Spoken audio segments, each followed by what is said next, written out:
Guys, kain tayo guys. Dinakdakan. Ah, si Miss Jen, gusto mo longga? Longganisa ni Ate She.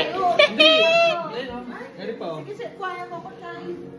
Wala ko na ako nalagyan ng pusang ulam. Pusang ulam kasi adobo pala ako. Ang dami naman sa sabaw. Miss Shiny.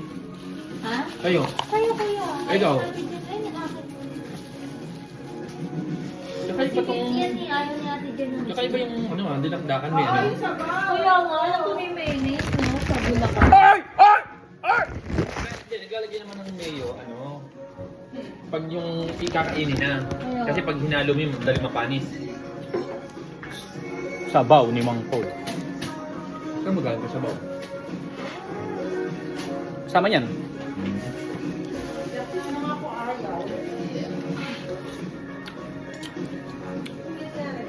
Dinamdaman. Nalagyan mo rin ako na. Oo. Tikman mo yung ano. Hindi pa tayo. Mm. Napakadami naman. Ano mo lang mo? Ito yan.